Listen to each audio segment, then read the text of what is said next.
Welcome to another episode of The Brand Called You, a podcast and podcast show that brings you leadership lessons, knowledge, experience, and wisdom from thousands of successful individuals from around the world. I am your host, Ashutosh Garg, and today I'm delighted to welcome a very well-established, well-known coach from the US, currently living in Mexico, Mr. Dean Miles. Dean, welcome to the show. Ash, thank you very much. Thank you. Dean is the founder and president of Bridgepoint Coaching and Strategy Group. So, Dean, let's talk coaching strategy and teams. That's something that you work on a lot today. But before we get into what you do with teams, tell me a little bit about Bridgepoint Coaching and the kind of work you do. Yes, my journey to find coaching, or did coaching find me? Mm-hmm. When I graduated college, Ash, my thought was I was going to go to law school. Mm-hmm. So 2 weeks before that was to begin, I had this epiphany of, is that really what I want to do? Mm-hmm. And I heard about a company that hired out undercover narcotic agents or just undercover investigations. Mm-hmm. So a young Dean, right, had lots of hair back then, not so much on the chin, but more so on the head. Yeah. And I learned a really powerful lesson from the Drug Enforcement Agency in the US government. Mm-hmm. And the difference between trusting your instinct and obeying your instinct. Okay. Trusting versus obeying.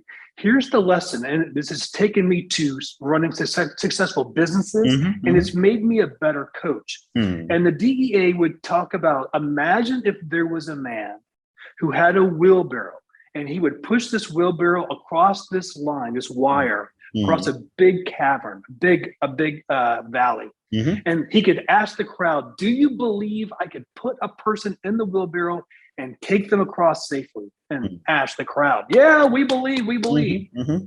Right? We trust. Then he says, who wants to go? That's different to be the person in the wheelbarrow. Yeah. And so I find that leaders do this well. They don't just trust their instinct, they obey their instinct. So that set me on a path. I got into pharmaceuticals. We had so much money for learning and development to spend. And here's what we found, Ash. It didn't work. What do I mean? It would get better, but then it would come back to a baseline. And we would try the next thing, then we'd get better and get worse. Then I read this quote by Samuel Johnson, most quoted guy, second to William Shakespeare. And his quote is, we need to be reminded more than we are instructed. We need to be reminded more than we're instructed. That's when I knew I could build a coaching firm around that. Because there are very successful people that I get to coach, very successful leaders and people that listen to your podcast, The Brand Called You. They need to be reminded more than they're instructed, because we know good things, we just stop doing them. So I started a coaching firm in 2007, and that's what we do. We join individuals and teams, and we end up reminding them of these principles, and it has real bottom line impact for them. Wonderful. So, when I was reading about you, what fascinated me was that you have done a lot of work with teams. Let me start by asking you, what is your definition of a team? That's a great question. Great question, Ash. I mean, a team is where the best things happen, and it's where the worst things happen. We've heard these phrases that it takes a village, or teamwork makes the dream work, or to go fast, you go alone. But if you want to go far, you go together. Correct. Right? We know those phrases. We know that they're true. So the underlying word, if you go way back, where did this term team come from? And it was really from the Germans, and they would take all of these animals together to pull something.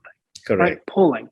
It also has an underlying notion just from childbirth of just forming something new, right? Something's coming forth, which I think is really interesting. And so both of those things, teams obviously is more than one person, but it means we're doing something that's difficult and we're doing something that's necessary. Very interesting. And what is effectiveness? Yeah, I think we're all kind of looking at that, even with new realities. You take the term VUCA. I would imagine some of your audience is familiar with that term. So it's volatility, uncertainty, complexity, and ambiguity. Correct. In that type of reality, how do you now measure effectiveness?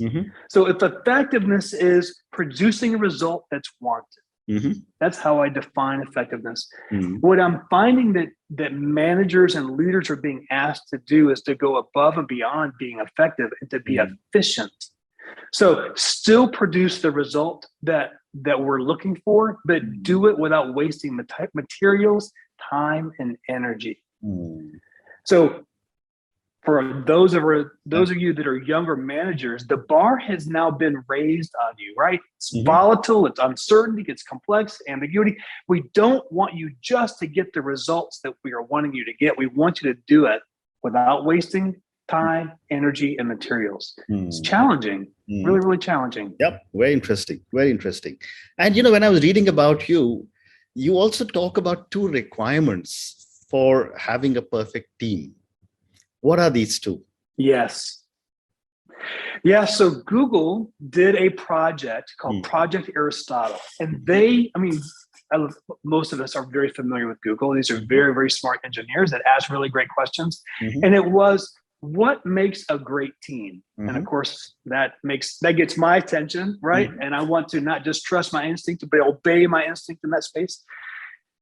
They took 2 years and they studied 180 teams, highly successful teams. And they wanted to know, can they predict what a team does that is successful? I'm going to read a couple of things that we used to think would be needed. Does the team size matter? I think a lot of us have says it does matter. Yep. Their research showed, Ash, had very little impact. What about the tenure? What about the seniority? What about if they were introverts or extroverts? What if there was high level of diversity? What if they were in the same room? What if they were all over the place geographically? They found none of those things were predictive of a team being a high performing team. But if I bottom line that, it had a lot less to do with who was on the team and a whole lot more to how does the team treat each other. Well said. So this is interesting. So what are the 2 things? The first one was equal participation. So in a team setting around a conference table or board table or even a lunch table, everyone participates over time, right? It doesn't mean that everyone gets the same 2 minutes, but over time, everyone's participating. MIT did a side study off of this, Ash. And what happens if someone consistently dominates the conversation? What they found is that the collective intelligence of the team reaches a statistical significant drop, right? In Dean's language, the team gets dumb. Okay. Right? So we're trying to do hard things and someone keeps talking. The same person keeps talking. The collective IQ diminishes. So Google found predictive of a highly effective team. If you and I were just sitting in the corner and we're watching this team interact, if everyone's participating, we can start to predict probably a high performing team. The second thing, we know this term, we hear it often, of the psychological safety. More specifically, what Google found was the ability of the manager, the ability of the leader to be able to read the emotions of the team and the individual team members and be correct. So how do you measure that? Well, in 1997, a professor designed this test. It's called Reading the Mind's Eye Test. And here's what he did. And I don't know if we could maybe post-production put in one of these pictures so your audience can see it. But they took still shots from a movie. So you see from the eyebrows to the top of the nose. So they know what emotion the actor or the actress was trying to do. And so you then, as the test taker, you have 4 options to choose from. So looking at these eyebrows, eyes, nose, was a person excited? Were they fearful? Were they contemplative, or were they angry? And so there's 36 of these, Ash, and your score predicts your ability to lead a high functioning team. Amazing. And it's reproducible, right? The results of this are so reproducible, it's actually admissible in court. Amazing. Which I really is fascinating. So just to kind of summarize those two things, equal participation and the leader's ability to read the emotion of the team. It's called, actually, I'm looking at my notes. It's called the theory of mind, or TOM, theory of mind. The ability to recognize thoughts and feelings of others and predict their behavior. Fascinating. And yet, team dynamics, we've all led teams. Team dynamics changes every time there is a change in the team structure, or when someone leaves or someone joins the team. How do you monitor team dynamics like this, and what should one be doing to bring the same level of performance back again? Yeah, it's a great question, Ash.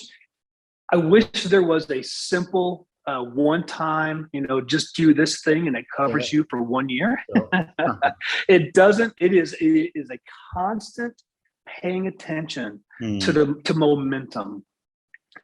Momentum is really key. I think when we're looking for more lagging indicators, we can be 15, 30 days behind of what is the team doing. We often see it in sports, Ash. Your team that you like versus another team that's not your favorite, and you're watching this game, and all of a sudden something shifts. You're like, oh, I think we're going to come back. I think we're going to win this game, right? What is that we feel? There was a momentum shift. And so managers that are paying attention, a constant, relentless paying attention to momentum of their team. What causes the momentum to go in your favor? You need to identify what was it. We need to capture it. We need to accelerate it. Or conversely, we just lost some momentum. What was it? We have to recognize it. We have to name it, and we have to get rid of it, right? We no longer tolerate it. Yeah. So constant attention is one thing. There's also this idea of knowing who's your first follower. So when someone new comes onto the team, what tends to happen is that the new follower doesn't emulate the leader. They emulate the first follower. And so if you're the leader, Ash, and I'm your first follower, and we have a new person join our team, they're not gonna act and behave the way you do. They're gonna act and behave the way I do. So it's imperative, Ash, that you make sure, as I being your first follower, that I am leading in a way and responding you to a way, supporting you in a way, challenging you in a way that benefits the team dynamics, because that's what the rest of the team is going to do. Oh, interesting. Now, when we lose someone, if we lose the person on our team who was the first follower, it can get very messy.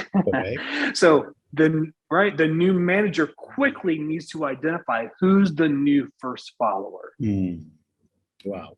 That's a new term I've learned today, the first follower. Wonderful. But, Dean, we've just come out of the pandemic, and that resulted in all members of teams working from home. What is your perspective on how did the pandemic, or not seeing one another physically, due to the dynamics of a team? I think we still have a lot to learn there, Ash. There are behavioral psychologists that are still untangling all these different dynamics. I think what's safe to say is the strengths and the weaknesses of the team and the manager were revealed. If you had health pre-pandemic with equal participation and your ability to read the emotions of your team members, then you went into this virtual dynamic, you did okay. If you weren't doing those things well pre-pandemic, and you had those that were dominating your meetings, and you weren't effective of reading the emotions and the minds of your team, I think that was revealed, and I think you really struggled. I'm finding we've really gotten good at this, Mm-hmm. this Zoom type of video conferences. Yeah. And then when we're getting back together, Mm-hmm. I'm finding we're not as good as we used to be Mm-hmm. back when we're live, right? We're realizing how tall or how short we are because we're all the same height here Correct. on Zoom. Correct. So some of those dynamics certainly shifted. Mm-hmm. And I think the other thing, Ash, where it was revealed is the team's norms of just how did they joke with each other? How did they do the water cooler moments, before or after meetings? Correct. At first, we didn't do those things well, and we certainly got better at it over time. You're But right. challenging nonetheless. You're right. I mean, when I was, running large companies, there used to be this phrase called management by walking around, and you'd go and sit in some other leader's room, have a cup of coffee and talk about something, but I think that dynamics was very different. But moving on, I'd love also to get your perspective, Dean, on how does culture impact teams? A lot of conversation, I would say, over the last 20 years of what drives what. Does strategy go first? Does culture go first? Those that have said that culture eats strategy for lunch, right? You've heard or strategy for breakfast. Yeah. I think Google in their study, and I would encourage your listeners to go and just Google Project Aristotle. There's a lot to learn there. Of the norms. It really was the culture of the team that was the most predictive of them being high performing. Their ability to do these 5 C's: to clarify, to confirm, to communicate, and to connect. And then the last one is this: what's the impact on consequences? I haven't thought about this, Ash, but there's really, I guess, those 6 C's. So for culture to happen at its highest level, the team is really good at confirming, clarifying, communicating, finding who or what needs to be connected, and they're very, very top of mind of what will be the consequences. Well said. Well said. So one more question for you before I move to another segment. How do we manage, or how do we measure reactions of teams in crisis?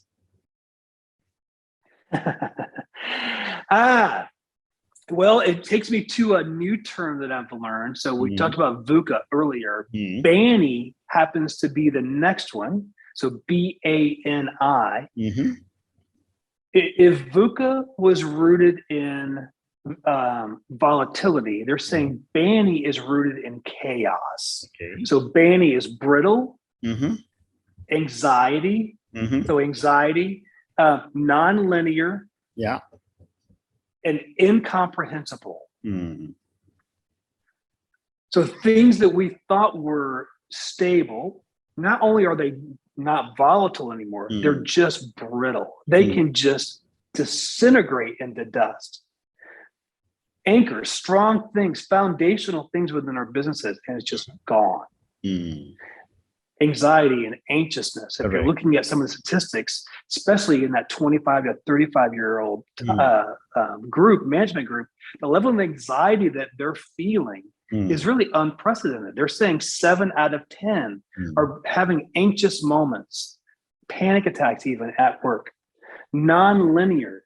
We're seeing solutions that A no longer equals B. I'm getting to answering your question, how do we measure this? And then with the incomprehensible, there are things that just don't make sense. Looking at some of the supply chain issues, even though I can see all these things and plot them out, do my SWOT analysis, it's incomprehensible. So how in the world do you measure the team? I'm finding that what we can control is the momentum. Right? It's finding these leading indicators, finding these behaviors, and we do the right behaviors every single day because the lag is going to be VUCA, the lag is going to be BANI. I'm seeing supply chain managers doing the absolute right behaviors, and they're getting the most terrible results. Wow. Pre-pandemic, that manager getting those results would have been fired immediately. Mm. But yet they're getting terrible results today and they're getting promoted. Mm. Why? Because organizations are shifting they're not holding them accountable to these results that they can't control. Because of VUCA, because of Banny, what they're measuring is, are you doing the right behaviors every single day as we've identified them? Now you even go to compensation and bonuses. I've seen manufacturing companies change their bonus structures because in 2020 and 2021, these teams have never worked harder and they got zero bonus because they didn't have materials to produce. Correct. Well said. So big shifts in the culture to measuring the behaviors and measuring momentum versus measuring the output. Very interesting. So I have time for one more question, and I was trying to decide what to ask you. Okay. Let me stay now with teams and the Great Resignation. Everybody in the world is now talking about the Great Resignation. And you've already told me a little bit about how the first follower must take the slack if more people leave. But what happens to a team, as I'm sure it is happening in many organizations, where several people leave simultaneously because their imperatives or their reality has changed? Yeah, well, the impact on momentum is catastrophic. I mean, catastrophic when you have those key team members leave and they leave together. A couple of things that I think some of my behavioral psychologist peers have identified, those within this Great Resignation. What has been clear is what they don't want to do, what they no longer will tolerate. What isn't clear is what do they want? What are they looking for? We know what they're running from. We're not sure what they're running to. So for those that have stayed at the organization and you see 3 of your friends leave, but you're clear on why they left because you know what they're running from, but you have no idea what they're running to. So now you also see, we didn't have everything put together at our organization. Our leader, our manager, our boss is not the kindest of individuals, but I'm not sure what I'm looking for. I'll go back to that term banning. It feels like chaos, Ash. It's complete chaos. Chaos. My recommendation, to those individuals that are still on the team or the manager for the team is, again, I'll go back to what Google shows in Project Aristotle, is to read the emotions of your team, to read the emotions of those individuals. You look sad, you look lonely, you look confused, you look perplexed. Right? Grab your coffee, as you talked about earlier, and let's talk this through. It's an easy question. It's the right question. It's not an easy answer. For sure, this Great Resignation. We know what people don't want. We're not sure what they do want. Well said. Well said. And I think that's a great definition I've heard of the Great Resignation. We are not sure what they don't want or what is it? And we're not sure what they do want, isn't it? So, okay. Yes. So, Dean, on that note, and your starting comment of don't just trust your instinct, obey your instinct as a leader, and your strong advice to everybody to try and read a little bit about Project Aristotle. Thank you for speaking to me today. Thank you for talking to me about teams, about what goes into making a team. I've learned so many new things from you today, including the term the first follower, even though I've led teams, so many teams across the world over the last 4 decades. But first follower is definitely a first time I've heard this term. And thank you for talking to me about the Mind's Eye test and everything else that you spoke about was an absolute eye opener for me. Thank you again and good luck. Thanks, Ash. Thank you for listening to the Brand Called You videocast and podcast. A a platform that brings you knowledge, experience, and wisdom of hundreds of successful individuals from around the world. Do visit our website www.tbcy.in to watch and listen to the stories of many more individuals. You can also follow us on YouTube, Facebook, Instagram, and Twitter. Just search for the brand called You.